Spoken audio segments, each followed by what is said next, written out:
नमस्कार। चलिए भारत को कुछ अलग नजरिए से देखते हैं, कुछ ऐसे दिलचस्प फैक्ट्स के जरिए जो इस देश की पूरी कहानी बयां करते हैं। तो सबसे पहला और बड़ा सवाल, आखिर भारत को क्या चीज इतनी खास बनाती है? क्या है वो बातें जो इसे सिर्फ एक देश नहीं बल्कि एक एहसास बनाती हैं? तो इसका जवाब पता है कहाँ छिपा है? ये किसी लंबी चौड़ी इतिहास की किताब में नहीं, बल्कि कुछ ऐसे हैरान करने वाले फैक्ट्स में छिपा है। चलिए उन्हीं को जानते हैं। किसी भी देश को समझने के लिए सबसे पहले उसकी जमीन को समझना जरूरी है। तो भारत की कहानी भी यहीं से शुरू होती है, उसकी धरती और भूगोल से। अब देखिए भारत का स्केल कितना दिलचस्प है।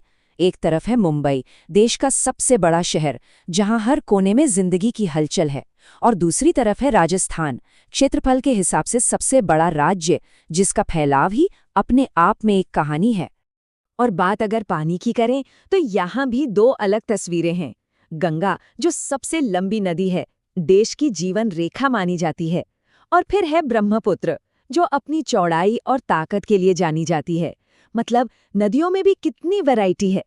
पर भारत की पहचान सिर्फ कुदरती नज़ारों से ही नहीं है, यहाँ इंसानों के बनाए हुए अजूबे भी कम नहीं हैं। कुतुब मीनार जैसी सबसे ऊंची मीनार से लेकर हीराकुंड जैसा सबसे लंबा बांध और दुनिया की सबसे ऊंची प्रतिमा स्टैचू ऑफ यूनिटी तक, ये सब भारत की कारीगरी और उसके बड़े सपनों की कहानी कहते हैं। और ये नंबर 9 ये क्या बताता है? ये बताता है कि भारत के 9 राज्यों की सीमाएं समंदर से मिलती हैं। मतलब समंदर से भारत का कितना गहरा और पुराना रिश्ता है। सदियों से इसी कोस्टलाइन ने व्यापार और संस्कृति को जोड़ा है। तो ये तो हुई जमीन की बात। अब बात करते हैं उन लोगों की जिन्होंने इस जमीन पर आधुनिक भारत की नींव रखी, देश के निर्माता। शुरुआत करते हैं डॉक्टर राजेंद्र प्रसाद से।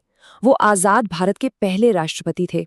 सोचिए, एक नए नवेले देश को दिशा देना कितनी बड़ी जिम्मेदारी रही होगी। उनके साथी थे सरदार वल्लभ भाई पटेल, देश के पहले गृह मंत्री। इनका काम तो और भी मुश्किल था, बिखरी हुई रियासतों को एक करके भारत बनाना।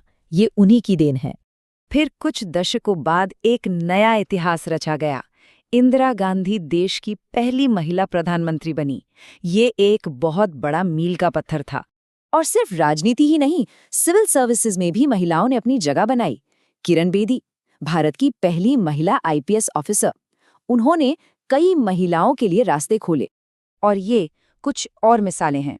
1913 में रविंद्रनाथ टैगोर को नोबेल पुरस्कार मिला, 1916 में पहला महिला विश्वविद्यालय बना, और 1984 में राकेश शर्मा अंतरिक्ष में जाने वाले पहले भारतीय बने। साहित्य, शिक्षा, विज्ञान, हर क्षेत्र में भारत आगे बढ़ रहा था। अच्छा, देश तो बन गया, लोग भी आ गए, पर देश चलता कैसे है? मतलब अर्थव्यवस्था की रीढ़ की हड्डी क्या है? और इसका जवाब है खेती। जी हाँ, कृषि को भारतीय अर्थव्यवस्था की रीढ़ माना जाता है।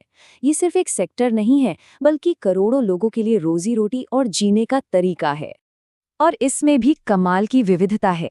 चावल के लिए पश्चिम बंगाल टॉप पर है, तो चीनी के लिए उत्तर प्रदेश। दार्जिलिंग की चाय तो दुनिया भर में मशहूर है, और कर्नाटक अपने चंदन के लिए जाना जाता है। हर राज्य की अपनी एक खास पहचान है। चलिए, अब आखिर में बात करते हैं भारत की पहचान से जुड़े कुछ और दिलचस्प फैक्ट्स की। वो चीजें जो इसकी सांस्कृतिक और नागरिक पहचान बनाती हैं। जैसे कि ये बात, शिक्षा एक मौलिक अधिकार है। ये सिर्फ एक लाइन नहीं है, बल्कि भारत के संविधान की आत्मा है। इसका मतलब है कि ज्ञान पर हर किसी का हक है। और कुछ और जरूरी बातें। भारतीय सिनेमा की नींव रखने वाले दादा साहेब फाल्के। भारत और पाकिस्तान के बीच की सीमा, जिसे रेड क्लिफ लाइन कहते हैं, बांग्लादेश के साथ भारत की सबसे लंबी जमीनी सीमा है। ये भी एक फैक्ट है। और हर साल 28 फरवरी को मनाया जाने वाला नेशनल साइंस डे, ये सब भारत की पहचान के अहम हिस्से हैं। तो ये कुछ फैक्ट्स थे जो मिलकर भारत की एक बड़ी तस्वीर बनाते हैं। लेकिन ये कहानी का अंत नहीं है, ये तो बस एक अध्याय है। सवाल ये है कि भारत की कहानी का अगला अध्याय क्या होगा? इसका जवाब तो खैर आने वाला वक्त ही देगा।